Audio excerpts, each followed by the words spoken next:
demandé d'intervenir plutôt en tant que professeur. Donc voilà, j'ai intitulé ma présentation « Et si l'an prochain, un étudiant sourd participait à l'un de mes cours ?» Donc, pour vous montrer, vous donner le contexte, je suis logopède de formation et je suis chargée de cours et de recherche ici à l'UC Louvain.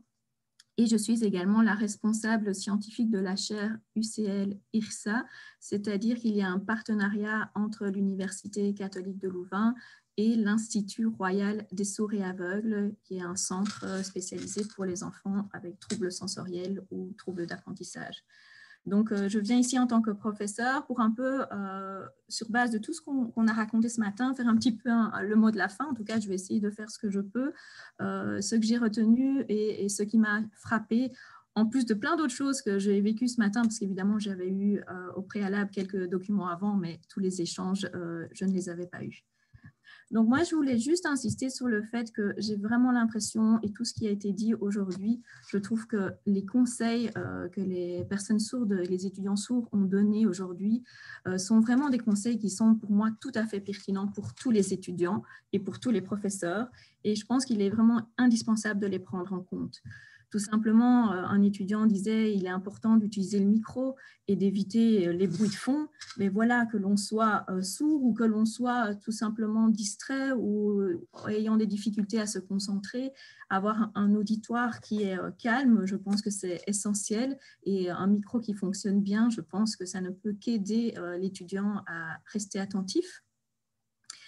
Alors, parler à une cadence modérée, ce n'est pas toujours facile quand on donne cours. Hein. Parfois, on se dit qu'on doit avancer dans notre matière, mais je pense que c'est essentiel pour tout le monde en essayant de bien favoriser la lecture labiale, donc la lecture sur les lèvres. On l'a bien montré dans la sensibilisation de Surmobile et dans d'autres témoignages que la lecture labiale est essentielle pour les personnes sourdes, mais je dirais aussi qu'elle est hyper importante pour toute personne. Hein, quand on a bien montré scientifiquement parlant que la lecture labiale, on l'utilise sans s'en rendre compte, que l'on entend, même si l'on entend dans des contextes, par exemple, bruyants, ou si on nous parle dans une langue étrangère, ben, on va se fier sur la lecture labiale. Donc, je pense que c'est vraiment hyper important pour tout le monde. Je pense que vous avez sûrement déjà eu l'occasion d'avoir un décalage entre le son et le film que vous êtes en train de regarder. Et j'imagine que vous avez compris que c'était très perturbant. Mais c'est exactement la même chose. C'est la preuve que la lecture labiale est indispensable pour tout le monde. Alors, on a aussi insisté sur le fait que pour les étudiants sourds qui ont témoigné aujourd'hui, il était indispensable de donner des notes à l'avance. Donc, de nouveau, hein, je pense que pour tout le monde, c'est important d'avoir un peu une idée de quoi on va parler dans le cours, d'avoir un peu la structure, de pouvoir un peu s'imaginer la thématique abordée, peut-être regarder du vocabulaire qu'on ne maîtrise pas, etc. à l'avance.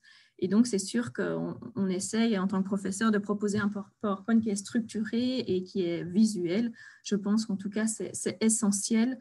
Et comme ma collègue l'a dit, d'essayer de varier les supports. C'est-à-dire qu'on essaie de donner les slides à l'avance, mais aussi peut-être illustrer son cours avec des vidéos, proposer des schémas, des textes écrits. Ça me semble hyper important pour l'étudiant sourd, mais pour tout un chacun d'avoir une multimodalité, comme Édouard, je pense, l'a dit, on a tous une manière d'apprendre différente. Il y en a qui sont plus visuels, il y en a qui sont plus auditifs. Et donc, je pense que proposer à tout le monde une variété de supports ne peut être que pertinent pour tous les étudiants.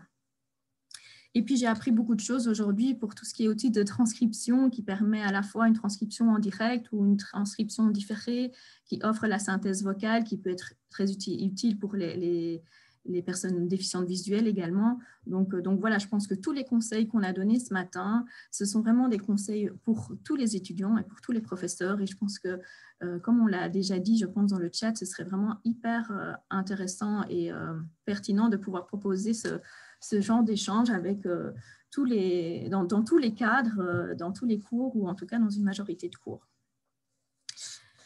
Alors, ce matin, j'ai aussi, en regardant les différentes vidéos qu'on m'avait données à l'avance et que je trouve vraiment très, très, très chouettes, je me suis aussi dit que les interventions des étudiants sourds qui donnent des conseils à leurs professeurs, ben, en fait, j'en avais aussi un apport, moi, personnellement, en tant que professeur.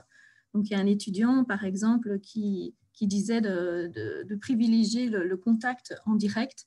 Donc, c'est sûr que le distanciel, c'est plus compliqué et donc demander à quelques étudiants d'allumer leur caméra.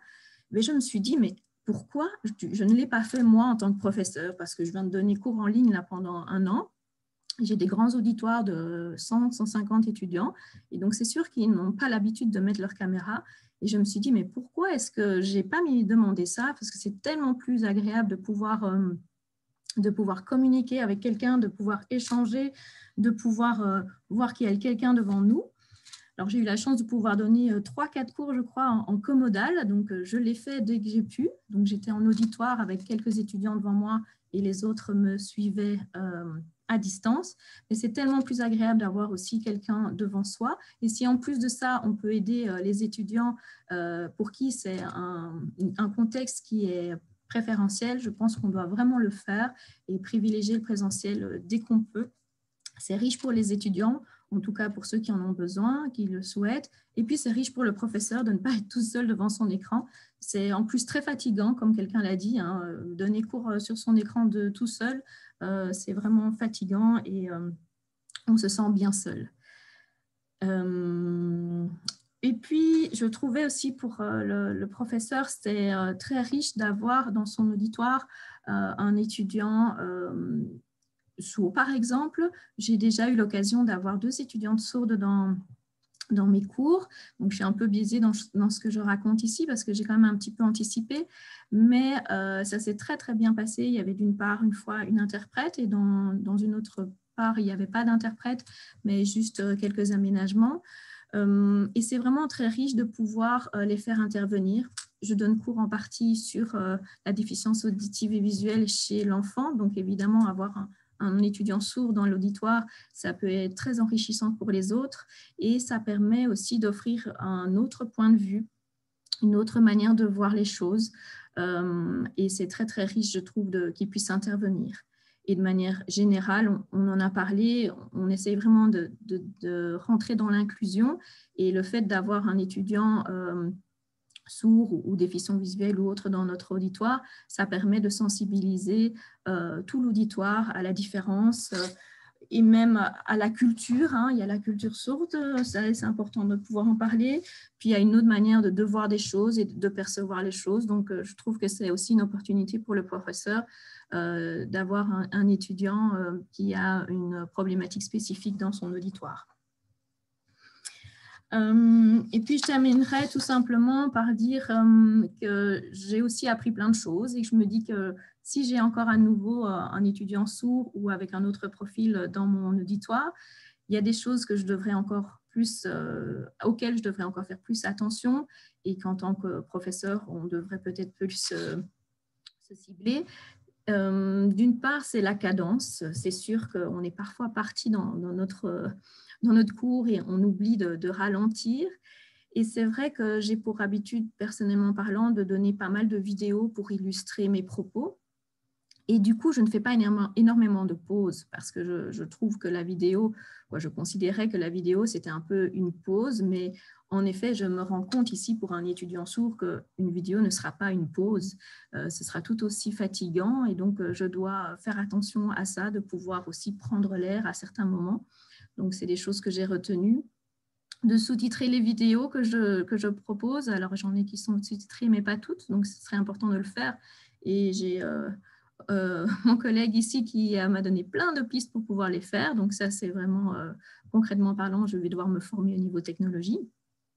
Proposer la table des matières. Donc, je donne cours en bac, ils ont un syllabus, mais en master, ils n'ont pas nécessairement de syllabus.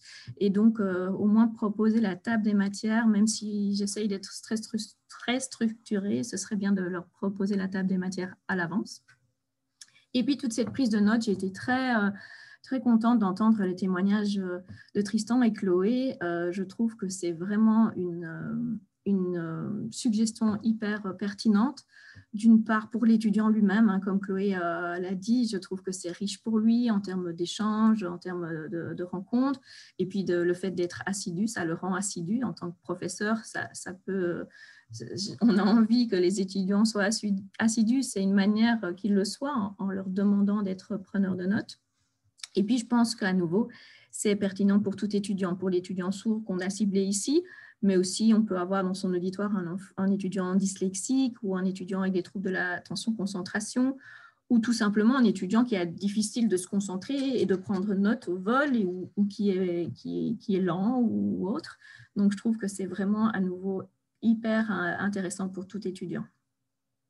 Alors, j'essaierai aussi de faire plus attention aux besoins de chacun. Donc, plusieurs personnes en ont parlé aujourd'hui. On peut être sourd, mais avoir des besoins tout à fait différents. On pourrait aussi être malvoyant et avoir des besoins tout à fait différents.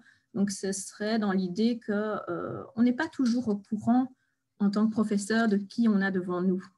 Si on a un étudiant sourd, on est parfois contacté par les services PEPS, mais peut-être que d'autres étudiants ne font pas appel aux services PEPS et parfois on n'en est pas conscient, en fait, on ne sait pas qui on a devant nous. Et donc, ce serait important de pouvoir essayer d'interroger les étudiants quant à leurs besoins, qu'ils aient un profil différent, spécifique ou pas. Ce serait vraiment hyper intéressant.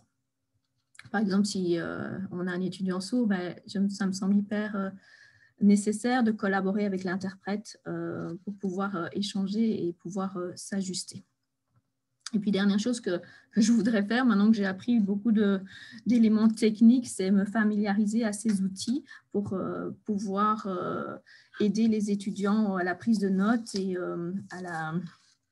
à l'apprentissage du cours. Donc, je pense que c'est vraiment hyper pertinent tout ce qu'on a entendu aujourd'hui. Alors, je terminerai juste par dire vraiment un tout grand merci aux intervenants d'aujourd'hui parce qu'au début, on m'a contacté, donc je me demandais mais quel serait mon rôle, mais je me suis surtout dit je vais accepter parce que je suis vraiment très intéressée de participer à cette matinée et je pense que c'est une initiative qui devrait être renouvelée tout au sein de l'UC Louvain. On est une quarantaine ici, mais je pense qu'il y a nettement plus de personnes qui devraient être sensibilisées à cette problématique. Qui est une problématique d'une part sur la spécificité de la sourdité, mais de manière générale sur l'inclusion de tout un chacun. Je pense que tout ce qu'on a appris aujourd'hui, c'est riche pour tout le monde. On a des conseils pour tout type d'étudiants, pour tout type de personnes, et c'est vraiment une ouverture, je trouve, à l'autre, et c'est quelque chose qu'on doit aussi travailler dans nos cours, en plus du contenu qu'on a, mais aussi ouvrir les étudiants à une autre culture, à un autre point de vue, à la différence. C'est vraiment important. Vu qu'à l'heure actuelle, je pense qu'on est malheureusement encore fort dans l'intégration, c'est-à-dire qu'on accueille et on intègre, comme vous le voyez sur le petit schéma, des personnes sourdes, par exemple, ou avec un autre profil dans notre société. Et on essaye de mettre en place des aménagements pour leurs besoins, pour répondre à leurs besoins.